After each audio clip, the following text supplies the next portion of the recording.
Hello friends, welcome back. आज का जो हमारा इंग्लिश ग्रामर का टॉपिक है वो है how to add ED and ING form with a base form of a verb. कि हम जब इंग्लिश ग्रामर पढ़ते हैं बेसिकली टेंस में, तो हमें इंग्लिश टेंस के अंदर बहुत सारे डिफरेंट वर्ब के फॉर्म को कंस्ट्रक्ट करना पड़ता है according to need. Different verb different tense के अंदर वर्ब की डिफरेंट फॉर्म्स आती हैं। बेसिकली जो डिफरेंट टाइप ऑफ फॉर्म्स आती हैं वो वर्ब की इंग्लिश ग्रामर में बेसिकली 5 तरीके की होती हैं, जैसे कि आप देख रहे हो verb 1, verb 2, verb 3, verb 4 and verb 5। इनकी ज़रूरत क्या पड़ती है एज सच, जैसे कि हम जब टेंस पढ़ते हैं तो वहाँ पर हमारे पास simple, continuous, perfect, perfect continuous वगैरह इस तरीके से हम अपने टेंस को प्रेजेंट, पास्ट, फ्यूचर के अंदर कैटेगराइज करते हैं और हर डिफरेंट कैटेगरी में different form of verb use होती है। तो हमें ये बेसिकली इंफॉर्मेशन होनी चाहिए कि जब हम वर्ब में आईएनजी ऐड करते हैं एज अ सफिक्स या वर्ब में एस और ईएस ऐड करते हैं तो वहाँ पे किस तरीके के रूल्स होते हैं और कैसे हम उनको करेक्ट फॉर्म में लिख सकते हैं। तो उन्हीं सारे रूल्स के बारे में आज हम डिस्कस करेंगे, जो कि बहुत इजी है। और अगर आपको ये रूल्स अच्छे से पता है तो होपफुली इसमें जो है वो गलती नहीं होगी, क्योंकि बहुत बार बच्चे जब आईएनजी ऐड करते हैं या एस और ईएस ऐड करते हैं या ईडी फॉर्म ऐड करते हैं किसी भी वर्ब के अंदर, तो बहुत सारे ट्रिक्स होते हैं जिसकी वजह से वो गलत हो जाते हैं। तो हमें इन बातों का ध्यान रखना चाहिए और इन्हीं चीज़ों से रिलेटेड इसके पीछे की जो ग्रामर है, जो रूल्स हैं, उसको हम यहाँ पर डिस्कस करेंगे। ओके, सो जैसे मैंने यहाँ पे लिखा हुआ है टाइप्स ऑफ वर्ब, कि वर्ब इंग्लिश ग्रामर में कितने तरीके की होती हैं। जब हम टेंस पढ़ते हैं तो बेसिकली 5 फॉर्म्स होते हैं यहाँ पर। Base form, past simple, past participle, verb with S और ईएस और वर्ब विद आईएनजी। इसको इस तरीके से समझते हैं। एक एग्जाम्पल ले लेता हूं मैं, जैसे कि फॉर एग्जाम्पल हमने एक वर्ब लिया गो। मैं इजी वर्ब लेकर के आपको समझाने की कोशिश कर रहा हूं ताकि आपको इजीली समझ में आ जाए। फॉर एग्जाम्पल एक बेस फॉर्म है हमारे पास गो। अगर हम इसी गो का सेकेंड फॉर्म लेंगे तो हम सबको पता है कि वो होता है वेंट। अगर हम इसका थर्ड फॉर्म लेंगे जो कि पास्ट पार्टिसिपल है तो वो हो जाएगा गॉन। अगर हम वर्ब में वर्ब 4 जो फॉर्म होती है गो की वो है बेसिकली गोज, और वर्ब 5 जो हो जाएगी वो हो जाएगी गोइंग। इस तरीके से हम गो के डिफरेंट फॉर्म्स को डिफरेंट ग्रामर के अंदर यूज करते हैं। बेस फॉर्म पास्ट सिंपल और पास्ट पार्टिसिपल बेसिकली जो हमारे वर्ब 1, वर्ब 2 और वर्ब 3, जनरली हम लोग जानते हैं इसको इसी तरीके से कि वर्ब 1, वर्ब 2 और वर्ब 3 के ये फॉर्म्स होते हैं। वर्ब एस और ईएस जो होता है ये हमारा प्रेजेंट सिंपल में ऐड होता है। जिन बच्चों को टेंस के बारे में या इंग्लिश ग्रामर के बारे में इंफॉर्मेशन है, नॉलेज है, तो वो जानते हैं कि प्रेजेंट सिंपल कौन सा टेंस होता है और वहां पर वर्ब की एस और ईएस फॉर्म जो है वो यूज होती है। वर्ब 2 जो है वो पास्ट सिंपल में यूज होता है। वर्ब 3 जो है वो परफेक्ट में यूज होता है, प्रेजेंट, पास्ट और फ्यूचर के अंदर। वर्ब 5 वर्ब विद आईएनजी ये प्रोग्रेसिव या कंटिन्यूअस में, प्रोग्रेसिव या इसी का दूसरा नाम है हमारे पास कंटिन्यूअस। तो ये 5 फॉर्म है हमारे पास और ये 5 तरीके के हमारे पास कंडीशंस होती हैं कि वर्ब 1 जो होता है वो बेस फॉर्म होता है नॉर्मली, वर्ब की फर्स्ट फॉर्म जो होती है। पास्ट सिंपल जो है उसमें वर्ब 2 आता है। जितने भी परफेक्ट टेंस हैं, प्रेजेंट परफेक्ट, पास्ट परफेक्ट और फ्यूचर परफेक्ट, वहां पर वर्ब 3 आती है। वर्ब 4 एस और ईएस जो होती है वो प्रेजेंट सिंपल के अंदर आती है। वर्ब आईएनजी जो वर्ब 5 है वो बेसिकली प्रोग्रेसिव और कंटिन्यूअस टेंस के अंदर आती है। तो यहां पर जैसे कि आपने देखा कि गो के साथ हमने ईएस लगाया, गोइंग हो गया। और बहुत सारे वर्ब ऐसे होते हैं जिनका कि वर्ब 2 और वर्ब 3 ईडी ऐड करने के बाद होता है। फॉर एग्जाम्पल हम एक एग्जाम्पल लेते हैं, जैसे प्ले है, तो प्ले हमारा बेस फॉर्म हो गया, लेकिन जब इसी का हम सेकेंड फॉर्म लिखते हैं वर्ब 2 तो वहां पर हम ed ऐड करते हैं, या कि पास्ट पार्टिसिपल जब यूज करते हैं तो भी हम ed ऐड करते हैं। तो यहां पर जैसे कि आपने देखा कि गो के साथ हमने ईएस लगाया, गोइंग हो गया। और बहुत सारे वर्ब ऐसे होते हैं जिनका कि वर्ब 2 और वर्ब 3 ईडी ऐड करने के बाद होता है। फॉर एग्जाम्पल हम एक एग्जाम्पल लेते हैं, जैसे प्ले है, तो प्ले हमारा बेस फॉर्म हो गया, लेकिन जब इसी का हम सेकेंड फॉर्म लिखते हैं वर्ब 2 तो वहां पर हम ed ऐड करते हैं, या कि पास्ट पार्टिसिपल जब यूज करते हैं तो भी हम प्लेड ही लिखते हैं, तो ये वर्ब 2 और ये वर्ब 3 फॉर्म हो गया। ओके, सो हमें जो पढ़ना है वो बेसिकली हम कैसे वर्ब में ing ऐड करते हैं और कैसे वर्ब के साथ ed फॉर्म लगाते हैं। ये दो रूल्स हमारे यहाँ पे हम डिस्कस करेंगे कि how to add ed and how to add ing with the base form of verb. Okay okay, so अब हमारे पास हमारा रूल नंबर 1 है। हम पढ़ रहे हैं how to add ed and ing with base form of a verb. इसमें पहला रूल ये है कि verb which ends with e at last, कि वो सारी वर्ब जिनके एंड में e आता है, जिनके एंड में e आता है। तो इस कंडीशन में हम क्या करेंगे, जब हमें ed ऐड करना होता है तो चूंकि e ऑलरेडी प्रेजेंट है एट लास्ट, तो हम सिंपली वहां पर d ऐड कर देते हैं। और जब ing फॉर्म यूज करना होता है तो हम e को रिमूव करके फिर ing ऐड करते हैं। ये रूल है, ध्यान रखिएगा कि जब कभी किसी वर्ब के लास्ट में e आए और हमें ed जोड़ना है तो e ऑलरेडी प्रेजेंट है तो हम सिंपली d ऐड कर देंगे। लेकिन जब हम ing यूज करते हैं, ing ऐड करना है, तो वहां पर हमें e को रिमूव करना होता है, फिर हम ing ऐड करते हैं। एग्जाम्पल मैंने यहां पे लिखा हुआ है होप।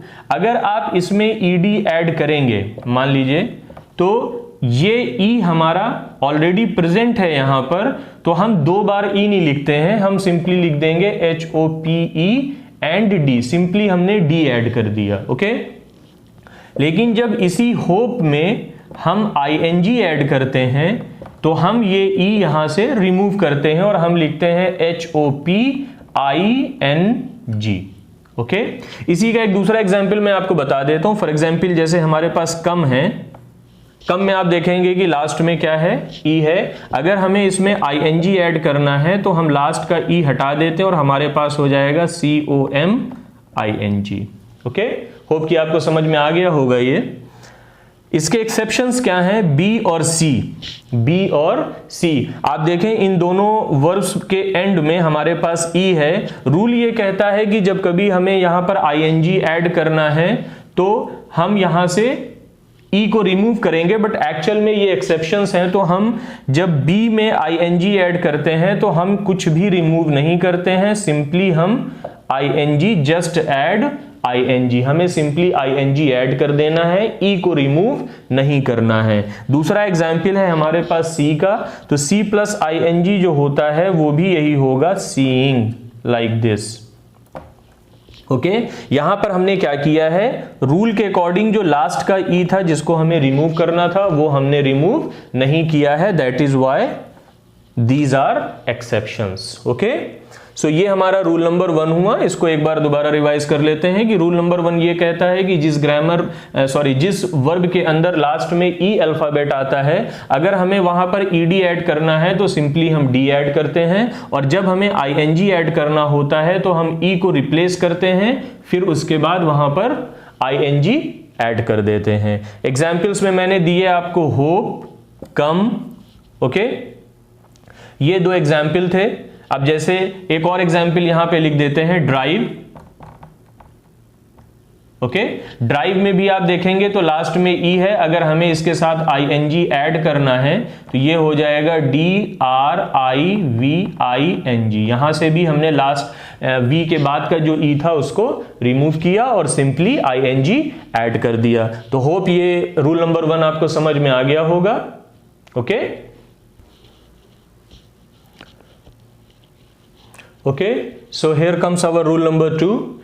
रूल नंबर 2 हमारा ये कहता है कि वो सारी वर्ब जिनके एंड में IE आता है, ऐसी verb which ends with IE, जिनके लास्ट में IE आता है, तो उनके लिए होता रूल क्या है हमारे पास कि जब वही चीज है कि चूंकि जब हमें ED ऐड करना होता है तो लास्ट में E ऑलरेडी प्रेजेंट है IE में, तो हम सिंपली D ऐड कर देते हैं। ओके, लेकिन ing के साथ प्रॉब्लम ये होती है कि यहां पर ing ऐड करते वक्त हमें IE को रिप्लेस करना होता है y से, फिर ing ऐड करते हैं। ओके, दोबारा देख लेते हैं इसको कि verb which ends with I, ऐसी वर्ब्स जिनके लास्ट में आई आता है, वहां पर अगर हमें ईडी ऐड करना है तो हम सिंपली उसमें डी ऐड कर देते हैं, और जब हमें उसमें आईएनजी ऐड करना होता है तो हम लास्ट के आई को रिप्लेस करते हैं वाई के साथ और फिर उसमें आईएनजी ऐड करते हैं। एग्जाम्पल से समझते हैं इसको। हमारे पास पहला एग्जाम्पल है डाई का। अगर हमें इसमें ईडी जोड़ना है, ईडी ऐड करना है, तो ये हो जाएगा, सिंपली हमने डी ऐड कर दिया, ओके। लेकिन अगर हमें इसमें आईएनजी ऐड करना है तो ये हो जाएगा, मैं यहां पे लिख देता हूं, D I E plus ING. तो हम क्या करेंगे, हमारे पास जो आई ई था उसको हम रिप्लेस करेंगे वाई के साथ और फिर उसके बाद हम इसमें आईएनजी ऐड करेंगे, ओके। दूसरा एग्जाम्पल है हमारे पास टाई का। मैं यहां पे लिख देता हूं इसको, टाई। टाई में जब हम ईडी ऐड करेंगे तो जैसे मैंने अभी बताया वो सिंपली हो जाएगा टी आई ई, सिंपली हम डी ऐड कर देते हैं। लेकिन इसी टाई के साथ जब हमें आईएनजी ऐड करना होता है तो इस आई ई को हम रिप्लेस करते हैं वाई के साथ, तो ये हो जाएगा T Y I N G, time, okay. Third example है हमारे पास लाई का। तो अगर हमें लाई में ईडी ऐड करना होता है तो हम सिंपली डी ऐड कर देते हैं इसमें, LIED करके। लेकिन इसी लाई में जब हमें ING ऐड करना होता है तो हम इस IE को रिप्लेस करते हैं Y के साथ और ये हो जाएगा LY, और फिर उसके बाद हम इसमें ING ऐड करते हैं। तो रूल नंबर 2 था हमारा ऐसी वर्ब्स के लिए जिनके लास्ट में IE आता है, फॉर एग्जाम्पल डाई, टाई, लाई, इस तरीके के जो वर्ड्स होते हैं उसके लिए ये रूल है। और रूल बहुत सिंपल है कि जहां पर हमें ईडी ऐड करना होता है तो चूंकि ऑलरेडी यहां पर ई प्रेजेंट है लास्ट में तो हम सिंपली डी ऐड कर देते हैं। ING के लिए थोड़ा सा हमें ध्यान देना होता है कि लास्ट का जो IE है उसको हम रिप्लेस करते हैं Y के साथ, फिर हम उसमें ING ऐड करते हैं और इस तरीके का कंस्ट्रक्शन हमें करना पड़ता है वर्ड्स का, जो कि मैंने एग्जाम्पल दिया यहां पर कि कैसे हमने Y जो है वो रिप्लेसमेंट में लिखा IE के साथ, ऐसे ही लाई का और टाई का। तो इसको आप ध्यान से देखेंगे तो आपको समझ में आ जाएगा कि रूल नंबर 2 हमारा किस तरीके से वर्ब्स के लिए काम करता है।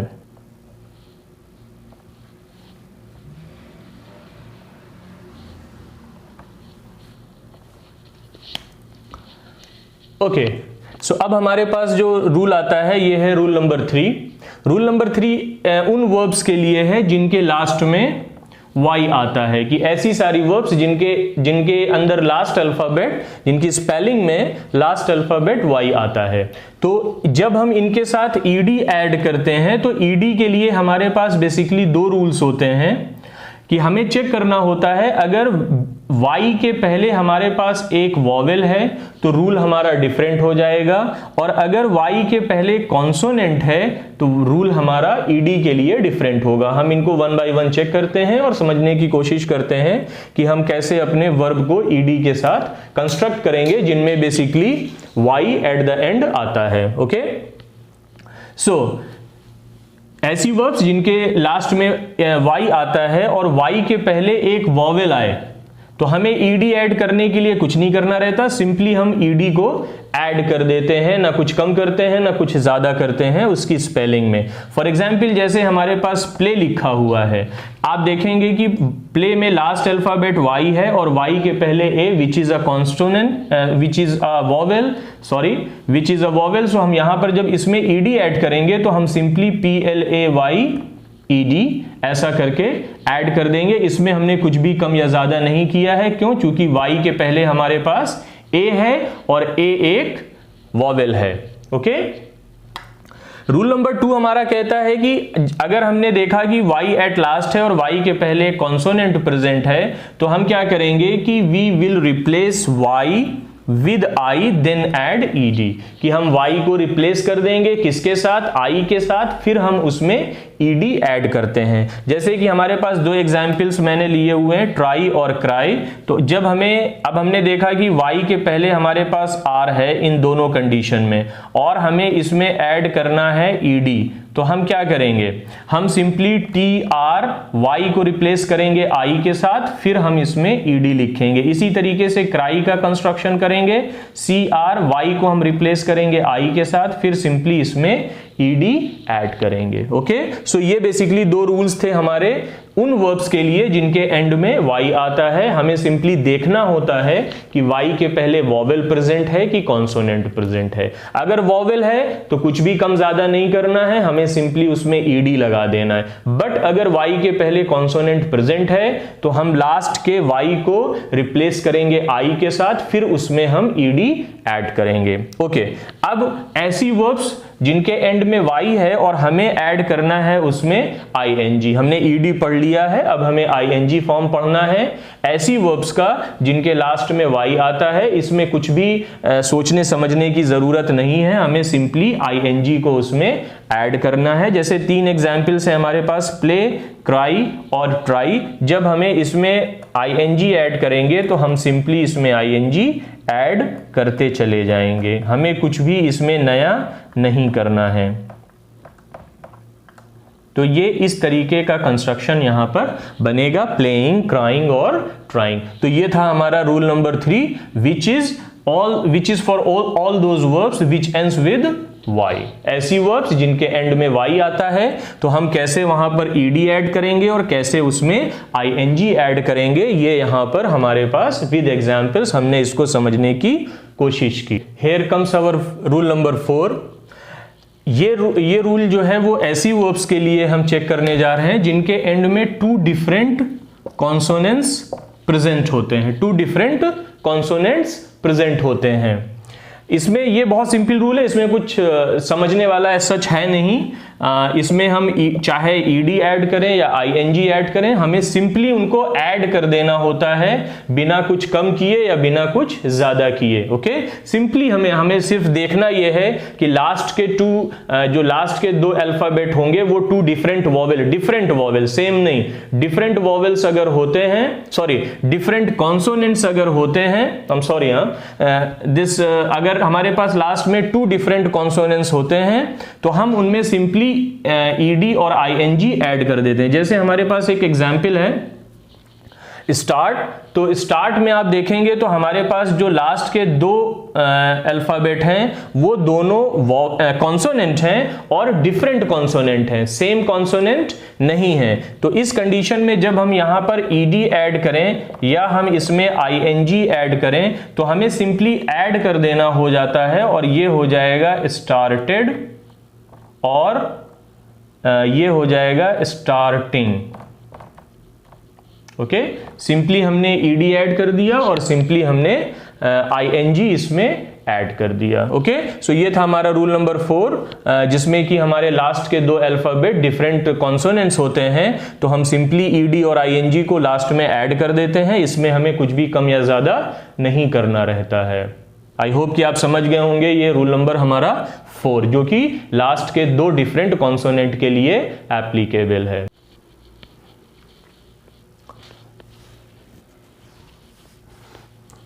ओके, अब हम चेक करेंगे अपना rule number 5, how to add ED and ING with base form of a verb, जो कि हमारा टॉपिक है आज का। इसमें हम चेक कर रहे हैं अपना रूल नंबर 5। रूल नंबर 5 जैसे हमने अभी रूल नंबर 4 पढ़ा कि अगर हमारे पास कोई वर्ब है और उस वर्ब के एंड के two alphabet two different consonant होते हैं तो हम सिंपली उसमें ईडी और आईएनजी ऐड कर देते हैं बिना उसमें कुछ कम या ज्यादा किए हुए। अब हमारे पास एक और कंडीशन आती है कि जहां पर हमारे पास ऐसी वर्ब हो जिनके एंड में टू सेम कॉन्सोनेंट्स हो। पहले हमने रूल नंबर 4 पढ़ा तो उसमें डिफरेंट कॉन्सोनेंट थे। रूल नंबर 5 आता है कि ऐसी वर्ब्स जिनके एंड में टू सेम कॉन्सोनेंट्स होते हैं। तो इसका जो रूल है ये भी रूल नंबर 4 की तरह ही है, इसमें भी हम कुछ कम या ज्यादा नहीं करेंगे। फॉर ईडी और फॉर आईएनजी हम सिंपली ईडी ऐड कर देंगे और सिंपली आईएनजी ऐड कर देंगे। इसको एग्जाम्पल से समझते हैं। जैसे हमारे पास कॉल है, ऐड है, फॉल है। अगर आप देखें तो इन तीनों एग्जाम्पल्स में लास्ट के जो 2 अल्फाबेट हैं वो सेम है। तो हमें जब इनमें ईडी या आईएनजी ऐड करना होता है तो हम सिंपली इनको CALLED और CALLING, कुछ नहीं हमने किया, हमने सिंपली ईडी और सिंपली आईएनजी इसमें ऐड कर दिया। इसी तरीके से ऐड के लिए सिंपली ईडी ऐड कर दिया, एडेड और एडिंग, इस तरीके से। ओके, लास्ट वाला फॉल है तो इसमें जब हमने इसको करेंगे फॉल्ड और फॉलिंग, इस तरीके से हम इसमें सिंपली आईएनजी जो है वो ऐड कर देंगे और ईडी जो है वो ऐड कर देंगे।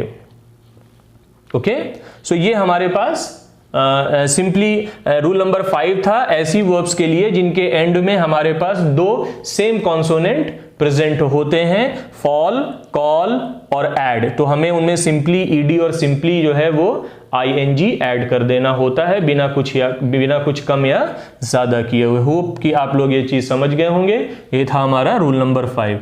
अब हम चेक करेंगे अपना रूल नंबर 6। सो अभी हमने अपना रूल नंबर 5 देखा उन वर्ब्स के लिए जिनके एंड के 2 अल्फाबेट्स जो होते हैं वो सेम कॉन्सोनेंट होते हैं। वहां पर अभी मैंने एक एग्जाम्पल आपको बताया फॉल का, FALL, जिसमें कि हमने लिखा FALLED, फॉल्ड करके।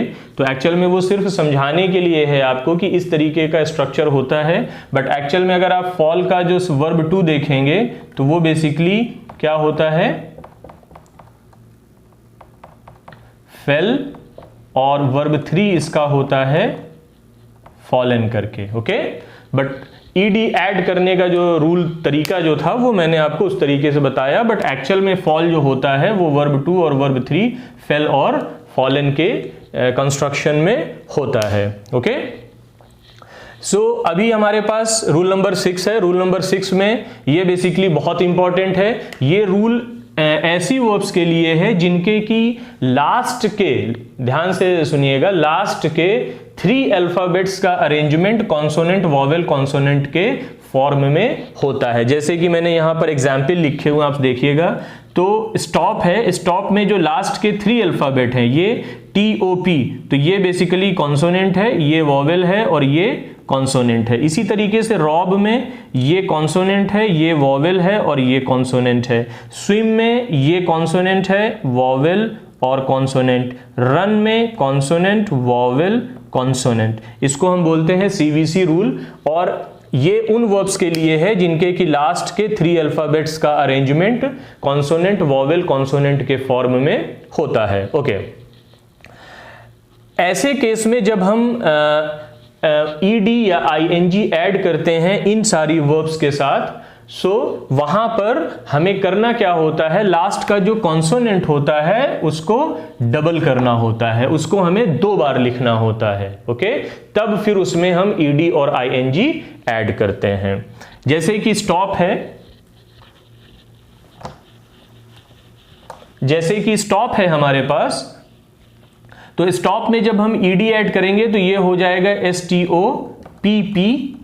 आप देखेंगे हमने P को 2 टाइम्स लिखा है, और यही हमारा रूल है कि जब कभी हम कॉन्सोनेंट, वॉवेल, कॉन्सोनेंट के अरेंजमेंट में ईडी या आईएनजी ऐड करते हैं तो लास्ट का जो अल्फाबेट होता है हमारा उसको हमें 2 बार लिखना होता है। इसी तरीके से जब हमें इसमें आईएनजी लिखना है तो STOPP और ING, यहां पर भी हमें 2 टाइम्स अपने P को लिखना है। दूसरा है हमारे पास रॉब, तो ROBBED, रॉब्ड हो गया। यहां हमने B को 2 टाइम्स लिखा, अगर हमें इसमें ING ऐड करना है तो भी हमें B को 2 टाइम्स लिखना पड़ेगा, रॉबिंग। ओके, थर्ड वाला आता है हमारा स्विम। स्विम में ईडी नहीं लगता है, इसका वर्ब 2 और वर्ब 3 जो है वो डिफरेंट वर्ड्स होते हैं। अगर हम इसमें आईएनजी ऐड करने जा रहे हैं, जैसे कि अभी मैंने फॉल के लिए बताया आपको, तो वहां पर फॉल में ईडी नहीं लग रहा था, वो फेल और फॉलन था। इसी तरीके से स्विम में भी स्विम, स्वयं और स्वम होता है।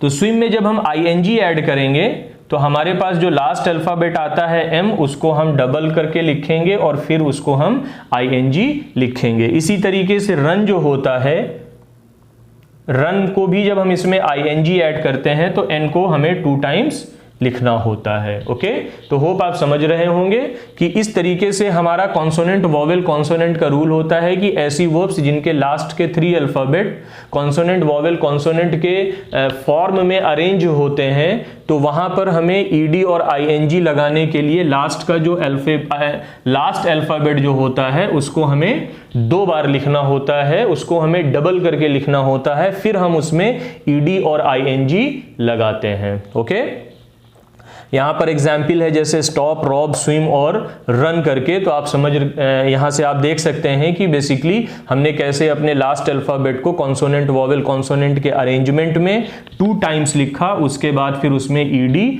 और आईएनजी ऐड किया है।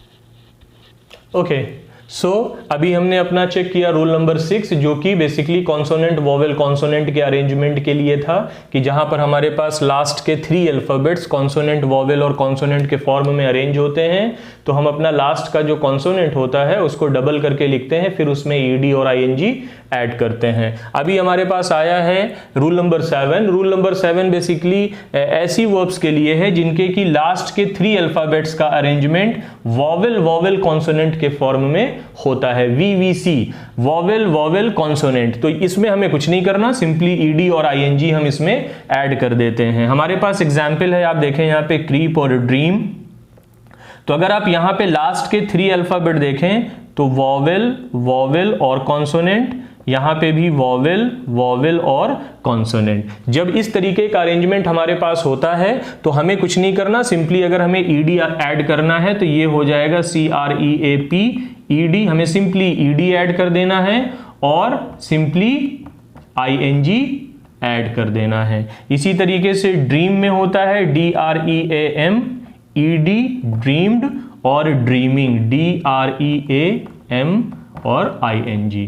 तो आपने देखा कि सिंपली हमने ईडी ऐड किया, सिंपली आईएनजी उसमें ऐड कर दिया। तो ये था हमारा रूल नंबर 7, जहां पर हमारे पास किसी भी वर्ब के एंड के लास्ट 3 अल्फाबेट्स का अरेंजमेंट वॉवेल वॉवेल कॉन्सोनेंट के फॉर्म में होता है, तो हमें सिंपली उसमें ईडी और आईएनजी ऐड कर देते हैं। हमने 2 एग्जाम्पल से इस चीज को देखा, पहला था क्रीप और दूसरा था ड्रीम। हमने कुछ नहीं किया है, सिंपली हमने ईडी और सिंपली आईएनजी को यहां पर ऐड कर दिया है। और ये बहुत सिंपल सा रूल है, बस हमें ध्यान देना है जब हम किसी भी वर्ब के साथ ईडी या आईएनजी ऐड करते हैं कि हमारे किस रूल के हिसाब से वर्ब का अरेंजमेंट है, कि लास्ट में किस तरीके के अल्फाबेट्स हैं, उसी के हिसाब से हमें अपने रूल को सेलेक्ट करना है और उस रूल के अकॉर्डिंग हमें ईडी और आईएनजी एज अ सफिक्स वहां पर ऐड करना है।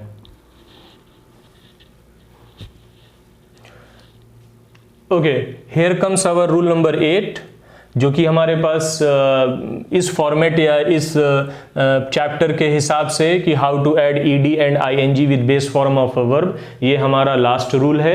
और ये बेसिकली ऐसी वर्ब्स के लिए है जिनके एंड में ये 6 तरीके का अरेंजमेंट होता है, जिसमें SH, CH, S, X, O और Z, मतलब कि ऐसे कोई वर्ब्स जिनके एंड में इस तरीके के अल्फाबेट आते हैं, तो उनमें भी हम सिंपली ईडी और सिंपली आईएनजी जो है वो ऐड कर देते हैं। इसमें हमें कुछ कम या ज़्यादा नहीं करना है, बट आपको अरेंजमेंट ध्यान में रखना है ताकि आपको कंफ्यूजन ना हो। इसीलिए मैंने ट्राई किया है कि इनको डिफरेंट रूल्स में कैटेगराइज किया जाए, ताकि वर्ब को देखते ही आपको उसके लास्ट के जो अल्फ़ाबेट्स होते हैं उनके अरेंजमेंट को देखते ही आपको ये अंदाज़ा हो जाए कि किस रूल के थ्रू हम इसको अप्लाई करेंगे अपना ईडी और आईएनजी।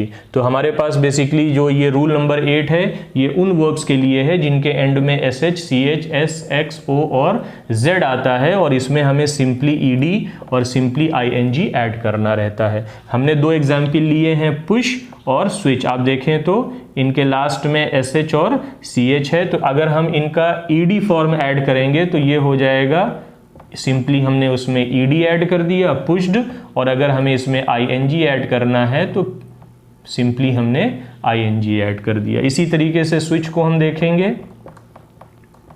यहां पर हमने ईडी ऐड कर दिया है, और इसी का जब आईएनजी फॉर्म देखेंगे हम तो वो हो जाएगा, सिंपली हमने इसमें आईएनजी ऐड कर दिया है। तो ये था हमारा रूल नंबर 8, जो कि लास्ट रूल है हमारा, कि ऐसी वर्ब्स जिनके एंड में SH, CH, S, X, O और Z आता है तो उसमें हम सिंपली ED और ING ऐड कर देते हैं। हमने 2 एग्जाम्पल्स से इसको समझने की कोशिश की, पुश और स्विच।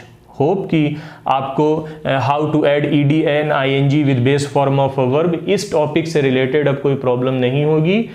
शर्त यह है कि आप ध्यान से इस चीज़ को समझने की कोशिश करें, और जैसे ही आपके पास ये रूल का यूज़ आता है तो आप इन रूल्स को अच्छे से दिमाग में रख करके फिर उसमें आगे का वर्कआउट करें कि इसमें ED और ING कैसे लगेगा, तो इसमें आपको जो है वो फिर प्रॉब्लम नहीं होगी। ओके, सो इस चैप्टर को हम यहीं पर वाइंड